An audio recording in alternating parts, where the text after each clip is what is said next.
ನಮಸ್ಕಾರ, ಶುಭ ಸಂಜೆ ಪ್ರೀತಿಯ ವೀಕ್ಷಕರೆಲ್ಲರಿಗೂ ಸಂಕಲ್ಪ ಸುದ್ದಿ ವಿಶೇಷ ಕಾರ್ಯಕ್ರಮಕ್ಕೆ ಆತ್ಮೀಯ ಪ್ರೀತಿಯ ಸ್ವಾಗತ ಹೇಳ್ತಾ ಇರೋದು ನಾನು ಅನೂಷಾ. ಕಾರ್ಯಕ್ರಮದಲ್ಲಿ ನಮ್ಮ ಜೊತೆಯಲ್ಲಿದ್ದಾರೆ ಸ್ಪಿರಿಚುವಲ್ ಗುರು ಡಾಕ್ಟರ್ ವಿಷ್ಣುದತ್ತ ಗುರುಜಿಯವರು. ಬನ್ನಿ ಗುರುಗಳನ್ನ ಕಾರ್ಯಕ್ರಮಕ್ಕೆ ಬರ್ಮಾಡ್ಕೊಳ್ಳೋಣ. ನಮಸ್ತೆ ಗುರುಗಳೇ, ಕಾರ್ಯಕ್ರಮಕ್ಕೆ ಆತ್ಮೀಯ ಸ್ವಾಗತ. ಗುರುಗಳ ಇವತ್ತಿನ ಪ್ರಶ್ನೆ ಏನು ಅಂತಂದರೆ, ಸಾಕಷ್ಟು ನೀವು ವಿಡಿಯೋಸಲ್ಲಿ ಸಂಖ್ಯೆಗಳ ಬಗ್ಗೆ ನಮಗೆ ತಿಳಿಸ್ಕೊಡ್ತಾ ಬಂದಿದ್ದೀರಾ. ಆದರೆ ಈ 33 ಸಂಖ್ಯೆಯ ಮಹತ್ವ ಏನು, ಇದನ್ನು ನಾವು ಎಲ್ಲಿ ಬಳಸಬೇಕಾಗತ್ತೆ, ಯಾವ ಸಂದರ್ಭದಲ್ಲಿ ಈ 33 ಸಂಖ್ಯೆಯ ಉಪಯೋಗ ನಮಗೆ ಆಗುತ್ತೆ, ಇದ್ರ ಬಗ್ಗೆ ಇವತ್ತಿನ ವಿಡಿಯೋನಲ್ಲಿ ತಿಳಿಸ್ಕೊಡಿ ಗುರುಗಳು. ಓಂ ವಿಶ್ವಸ್ಮೈ ನಮಃ.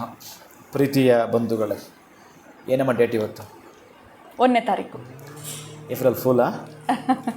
ಮೂರ್ಖರ ದಿನ. ಯಾಕೆ ಕರೀತಾರೆ ಆ ಥರ? ಅದು ಅದೇ ರೀತಿ ಬಂದ್ಬಿಡಿದೆಯಲ್ಲ ಗುರುಗಳೇ ಆಚರಣೆ. ಏನಕ್ಕೆ ಬಂತು? ಅದು ನಮ್ಮನ್ನು ಮೂರ್ಖರನ್ನಾಗಿ ಮಾಡಿದ್ದಕ್ಕೆ ಅವರು ಆ ಥರ ಇಟ್ಬಿಟ್ರು. ಯಾಕೆ ಮಾಡಿದ್ರು ಅಂದರೆ, ಅವರು ಆಚರಣೆ ಮಾಡ್ತಾರಲ್ಲ 1ನೇ ತಾರೀಕು ಜನವರಿ 1ಕ್ಕೆ ಹಬ್ಬವನ್ನು ನಾವು ತಿರಸ್ಕರಿಸಿದ್ವಿ, ನಾವು ಒಪ್ಕೊಳ್ಳಲಿಲ್ಲ.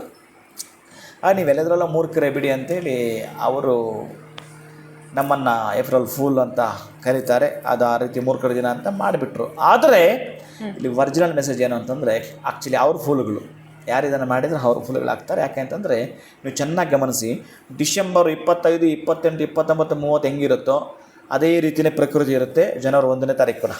ನೀವು ಗಮನಿಸಿ, ಏನಾದರೂ ಪ್ರಕೃತಿ ವ್ಯತ್ಯಾಸ ಇದೆಯಾ? ಇಲ್ಲ. ನೀವು ಮಾಡುವಂಥ ಪಬ್ಬು ಅದೇನಿದೆಯಲ್ಲ ಮೋಜು ಮಸ್ತಿ ನಿಮ್ಮಲ್ಲಿ ಬದಲಾವಣೆ ತಂದುಬಿಡುತ್ತೆ, ಬಿಟ್ಟರೆ ಬೇರೆ ಎಂತ ಇಲ್ಲ. ಕ್ಯಾಲೆಂಡ್ರ್ ಕೂಡ ಒಂದು ಪೇಪರ್ ಬದಲಾಗುತ್ತೆ, ಬಿಟ್ಟರೆ ಏನೂ ಇರೋದಿಲ್ಲ. ಆದರೆ ಈಗ ನಾವು ಯುಗಾದಿ ಹತ್ರ ಇದ್ದೀವಲ್ಲ, ಯುಗಾದಿ ಹತ್ರ ಬಂದಾಗ ನಾವು ಈ ಹಬ್ಬವನ್ನು ತುಂಬ ಸಡಗರ ಸಂಭ್ರಮದಿಂದ ಆಚರಣೆ ಮಾಡ್ತೀವಿ. ಅದಕ್ಕೆ ಪ್ರತಿಯೊಬ್ಬರು ಕೂಡ ಏಪ್ರಿಲ್ ತಿಂಗಳಲ್ಲಿ ಒಂದೊಂದು ಗಿಡ ನೆಡಿ ಏಪ್ರಿಲ್ ಫೂಲ್ಗೆ ಇತಿಶ್ರೀ ಅಡಿ ಏಪ್ರಿಲ್ ಕೂಲ್ ಆಚರಣೆ ಮಾಡಿ. ಏಪ್ರಿಲ್ ಕೂಲ್ ಆಚರಣೆ ಮಾಡಿ ನೀವು. ಅದಕ್ಕಾಗಿಯೇ ಫೂಲ್ಗಳು ನಾವಲ್ಲ, ಅವ್ರುಗಳನ್ನ ಫೂಲ್ ಮಾಡಬೇಕು ಅಂದರೆ ನಾವು ಏಪ್ರಿಲ್ ಕೂಲ್ ಮಾಡ್ಕೋಬೇಕು ಅಂತಂದರೆ ಒಂದು ಗಿಡವನ್ನು ನೆಡ್ತಾ ಬರಬೇಕು.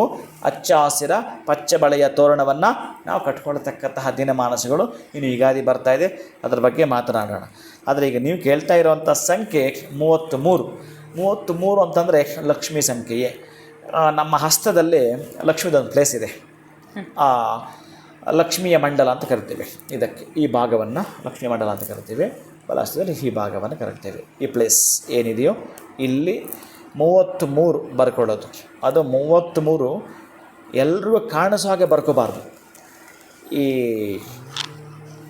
ಶಾಂಪೇನ್ ಕಲರ್ ಬರುತ್ತೆ, ಆ ಶಾಂಪೇನ್ ಕಲರ್ ಒಂದು ಸ್ಕೆಚ್ ಪೆನ್ ಅಥವಾ silver colour white colour sketch ಪೆನ್ನಲ್ಲಿ ಬರ್ಕೊಳ್ಬೇಕು. ನೀವು ನಿಮಗಷ್ಟೇ ಕಾಣಬೇಕು ಬರ್ದಿದ್ದೀನಿ ಅಂತ, ಇನ್ಯಾರಿಗೂ ಕಾಣಬಾರ್ದು. ಒಂದು ಚಮತ್ಕಾರ ನಡೆದೋಗುತ್ತೆ. ಇಲ್ಲಿ ಯಾವುದೋ ಒಂದು ಗೇಮ್ ಆಡ್ತಾಯಿದ್ದೀರಿ, ನೀವು ಮತ್ತೊಂದು ಆಡ್ತಾಯಿದ್ದೀರಿ, ಎಲ್ಲೋ ಹೋಗ್ತಾಯಿದ್ದೀರಿ, ಆ ದಿನಕ್ಕೆ ಸಂಬಂಧಪಟ್ಟ ಸಕ್ಸಸ್ ಆಗಬೇಕು ಅಂತಂದರೆ 333 ಇಲ್ಲಿ ಬರ್ಕೊಂಡಿದ್ದೀರಿ. ನಿಮ್ಮ ಏನು ಹೆಬ್ಬೆರಳಿದೆಯೋ ಕರೆಕ್ಟಾಗಿ ಅದರ ಕೆಳಗಡೆ 33 ಬರ್ಕೊಂಡಿದ್ದೀರಿ. ಆದರೆ ಮೊಬೈಲ್ ಒಂದು ಕ್ಯಾಪ್ ಹಾಕಿರ್ತೀರಲ್ಲ ನೀವು, ಅದರ ಕೆಳಗಡೆ ಸಣ್ಣ ಚೀಟಿಯಲ್ಲಿ 33 ಬರೆದೊಳಗಡೆ ಹಾಕ್ಕೊಳ್ತೀರಿ. ಸಕ್ಕರೆ ಒಂದು ತಟ್ಟೆಯಲ್ಲಿ ಹಾಕ್ಕೊಳ್ತೀರಿ, ಆ ಸಕ್ಕರೆ ಮೇಲೆ ಸಣ್ಣದಾಗಿ 33 ಅಂತ ಬರೀತೀರಿ. ಸಕ್ಕರೆ ಮೇಲೆ ಬರೆದಿದ್ದೀರಿ, ಇಲ್ಲಿ ಬರೆದಿದ್ದೀರಿ, ಸಣ್ಣದೊಂದು ಚೀಟಿಲಿ ಬರೆದು ಮೊಬೈಲ್ ಕ್ಯಾಪ್ ಒಳಗಡೆ ಹಾಕ್ಕೊಂಡಿದ್ದೀರಿ. ಇಷ್ಟು ಹಾಕ್ಕೊಂಡ ಮೇಲೆ ನೀವು ಆ ಸಕ್ಕರೆನ ಹೊರಡೋ ಹೋಗ ಸ್ವಲ್ಪ ಮಟ್ಟಿಗೆ ತಿಂದು ಹೋಗ್ತೀರಿ. ಇನ್ನು ಉಳಿದ ಸಕ್ಕರೆನ ಇರುವೆಡೆಗೆ ಹಾಕ್ತೀರಿ. ಈ 33ರ ಸಂಖ್ಯೆಯ ಚಮತ್ಕಾರವನ್ನು ನೋಡಬೇಕು. ಅದರ ರೆಮಿಡಿ ನಮಗೆ ಅಪ್ಪಳೆ ಆಗಬೇಕು ಅಂತಂದರೆ ಅದನ್ನು ನೀವು ಮಾಡಿ ನೋಡಬೇಕು. ಮಾಡಿ ನೋಡಿದಾಗ 33 ದಿನಗಳ ಒಳಗಡೆ ಕಾಯಂ ನೀವೇನು ಅಂದುಕೊಂಡಿದ್ದೀರಿ, ಲಕ್ಷ್ಮಿಗೆ ಸಂಬಂಧಪಟ್ಟಾಗಿರ್ತಕ್ಕಂತಹ ಯಾವುದೇ ರೂಪದಲ್ಲಾಗಲಿ ಲಕ್ಷ್ಮಿಗೆ ನೀವು ಆಹ್ವಾನ ಪತ್ರ ಕಳಿಸಿದಾಗೇನೆ ಇದು. ನಾನು ಹೇಳಿದ್ದೀನಿ ನಿಮಗೆ, ನಮ್ಮ ಮನೆಗೆ ಬಂದು ಯಾರಾದರೂ ಇನ್ವಿಟೇಷನ್ ತೊಗೊಂಡು ಆಹ್ವಾನ ಪತ್ರಿಕೆ ತೊಗೊಂಡು ಬರ್ತಾರಲ್ಲ, ಇದು ಮಹಾಲಕ್ಷ್ಮಿಗೆ ಆಹ್ವಾನ ಕೊಟ್ಟ ಹಾಗೇ ಮಹಾಲಕ್ಷ್ಮಿ ಬರ್ತಕ್ಕಂಥದ್ದು. 33 ದಿನ ಖಚಿತ. 33 ದಿನವೂ ಕೂಡ ನೀವು ಮಾಡಬೇಕು. 33 ತೀರಾ ಸಣ್ಣ ರೆಮಿಡಿ ಇದು. 33 ದಿನವೂ ಕೂಡ ಸ್ಕೆಚ್ ಪೆನ್ ಮಾತ್ರ ಬಹಳ ಗೋಪ್ಯವಾಗಿ ಇಟ್ಟಿರಬೇಕು, ಯಾರಿಗೊಂದು ಸಿಗಬಾರ್ದು.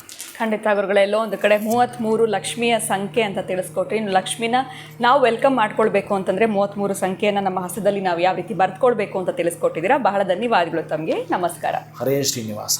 ನಮ್ಮ ಪ್ರತಿಯೊಂದು ವಿಡಿಯೋನಲ್ಲಿ ಕೂಡ ಗುರುಗಳು ಇಷ್ಟೇ ಸರಳವಾಗಿರುವಂಥ ರೆಮಿಡಿಗಳನ್ನ ತಿಳಿಸ್ಕೊಡ್ತಾರೆ. ನಿಮ್ಮ ಎಂಥದ್ದೇ ಸಮಸ್ಯೆಗಳಿರಲಿ ಅದಕ್ಕೆ ಸರಳವಾಗಿರುವಂಥ ಪರಿಹಾರವನ್ನು ನಿಮಗೆ ಸೂಚಿಸ್ತಾರೆ ಅಂತ ಹೇಳ್ತಾ ಇವತ್ತಿನ ವಿಡಿಯೋನ ಮುಗಿಸುವಂತಹ ಸಮಯ ಆಗಿದೆ. ನಮಸ್ಕಾರ.